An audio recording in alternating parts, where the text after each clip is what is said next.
This video is going to talk about investment banks. They've been in the press a lot recently. There's talk about banking bonuses, how big they should be, how do they afford them. So this time we're going to take a look at what investment banks actually claim to do that justifies paying all that money to their star traders and so on.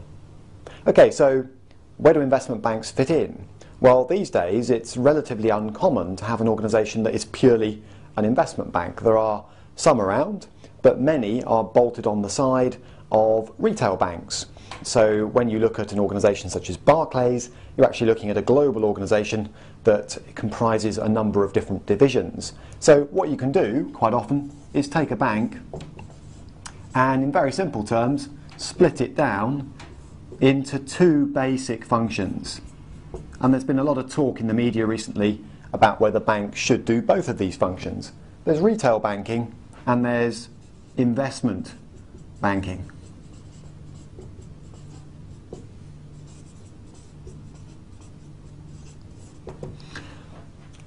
Now, it is possible to get banks that just do one or the other. Goldman Sachs is largely an investment bank, as is JP Morgan, but the likes of Barclays, HSBC actually do both. They didn't always, but these days they do both. So first of all, before we look at this one, what's the difference? Well, retail banking is the bread and butter of banking in many ways. This is organising mortgages and loans for retail investors, businesses and the like, and also organising savings accounts for people with spare cash. So on the one side, retail banks take money in from investors who've got capital that they want to leave safely tucked away in a bank for a while, and they also lend it out to people wanting loans and mortgages. And ideally over here, in simple terms, you want to give away, as a bank, less to your savers than you grab from your borrowers. That way you make a profit. However, that's often seen as a little bit low risk, a little bit unsexy, albeit it's fairly safe, solid cash flow generating business. So investment banking is often perceived as the higher risk, sexy bit of the industry. And this is where the much higher margins are made. There is much more money potentially in investment banking, but there are risks associated with it. So in this video, we're going to steer away from retail banking and take a look at investment banking. And we're going to look at 5 basic bread and butter activities that many investment banks would claim sit at the heart of what they do and justify some of those big bonuses being paid at the moment. Whether or not they do justify the bonuses is another question for another video, but nonetheless it's these activities that tend to attract all the headlines. So what are they? Let's take a look at 5.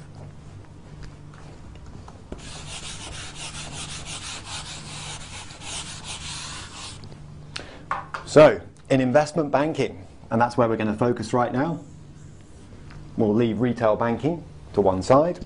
Activity number 1, prop or proprietary trading.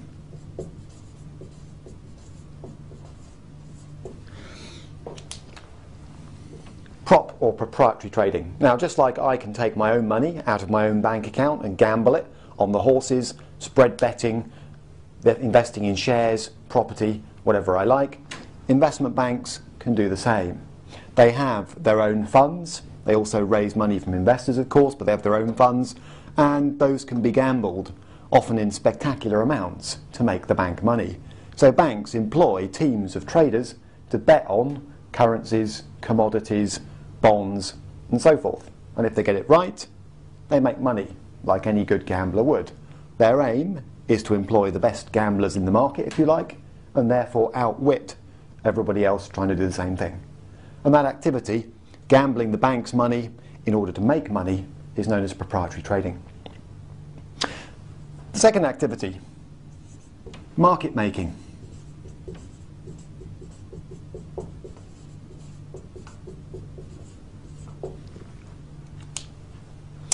As a retail investor, or as any investor, if you want to go out and buy Tesco shares, for example, you need a market. And that market is provided by organisations such as the London Stock Exchange. But a market needs buyers and sellers, otherwise it doesn't work. So if I want to buy 10,000 Tesco shares, I need to be pretty sure that if I go to a market, such as an exchange, there'll be someone willing to sell at least that many shares, otherwise there's no market. I might as well just hunt around for my own seller. So market making is an important function of investment banks. What investment banks often commit to do at the London Stock Exchange is trade regularly so that other people can too. They literally make the market. A bit like if I wanted to buy a second-hand car this morning, I could run around trying to find an individual seller, or I could approach a second-hand car dealer. That is somebody who holds a stock of second-hand cars and is always willing to do a trade in them for my benefit as a customer or a punter. Of course, they're not a charity. They try to make money out of it, but market making at a stock exchange is another important function of an investment bank. It's often not terribly profitable, and it's not to be confused with prop trading because they are subject to rules about the size of bid-offer spreads, and there's also quite big competition. So there might be a dozen banks all competing to make a market in a particular share at the London Stock Exchange, and that competition can narrow spreads right down. Nonetheless, quite an important function, and quite a few banks like to be seen to be acting as market makers. It's a kind of prestigious, good PR thing to do. Number 3, M&A, or M&A advisory. Mergers and acquisitions. The people actually doing the deals, merging with each other or buying each other, are usually companies. So you might find that in the airline industry you have one company merging with another or taking over another, for example. The banks make a decent fee out of advising those companies. So a predator, as they're known, might want to buy a target. It might approach a Goldman Sachs, for example, and say, right, we need some advice. We need some advice on the timing. When should we go for the deal? We need some advice on how to structure it. Is it going to be a cash deal? Are we going to try and buy using something else? We need some help with the regulators. What are the documents we need to get sorted out? We need some help screening the target, due diligence as it's called, making sure we know what we're buying, and so on. We also need some help publicising it. So all of those jobs you can parcel off to an investment bank, and they generally take a cut of the size of the deal, if you like. So the bigger the deal, the more the bank will earn. They also do something else, which is similar in a way, but I'm going to call corporate events.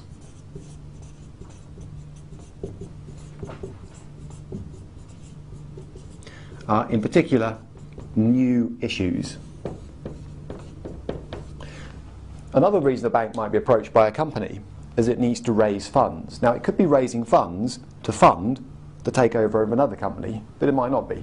A company such as Tesco or Marks & Spencer's might simply need to raise more capital. So they might decide to issue shares or bonds, depending on whether they want to issue debt or equity. And again, a bank can help. And the bank can help in a number of ways with, say, a share issue. Number 1, when should the company looking to raise the funds do it? There are good times, there are bad times. Depends on the market, depends on which investors the bank can find to buy these shares. Number 2, how do I market and publicise this new issue?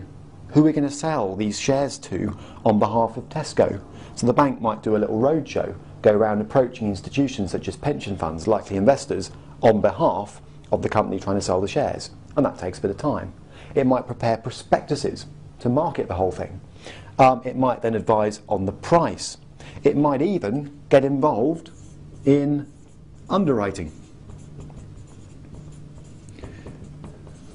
It's all very well for a company to say, we want to raise X many million pounds and we want to do it within a month. But what if no one wants to buy the shares? Bit of a problem. If you're an airline and you've committed to buy a certain number of aircraft, you've got to have the funds ready. So an investment bank might take a hefty fee for committing to buy shares that other investors don't want in a new issue. And quite often the fee is a percentage of the amount raised. So you can imagine where hundreds of millions of pounds are involved, that fee gets big pretty quickly. So these two things, often an advisory role, but the underwriting element brings some risk to the investment bank, hence, in theory, the big fees that they charge. And then another big area is structuring products. Again, it's a sort of advisory role. Here, you get clients of the investment bank, institutional, or even retail, represented by, for example, another bank, coming along and saying, we need a product. We want to sell something to the public or to institutions that does a particular job, and they'll bring in an investment bank to help them design it. So, for example, you may have come across those products. At Money Week, we're not desperately keen on them, called structured products that say things like, as an investor, give us your money for 2 years. In a worst case scenario, you get your money back in 2 years' time.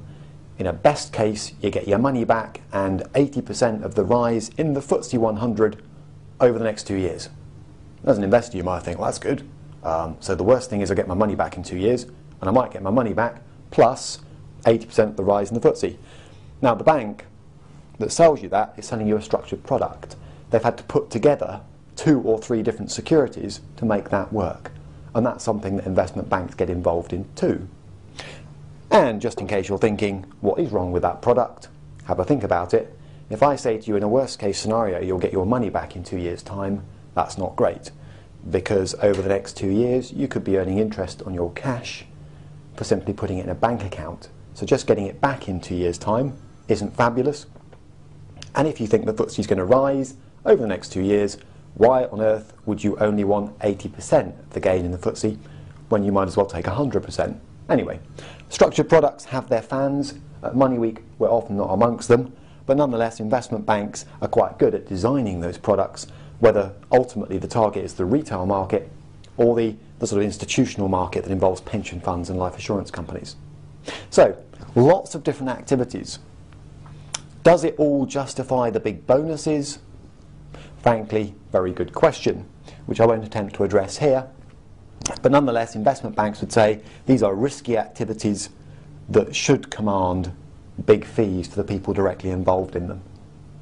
And although investment banks do other things, and you won't always find all of them agreeing on the terminology I've used here, these are 5 of the biggest and most common ways that a lot of them try to make money.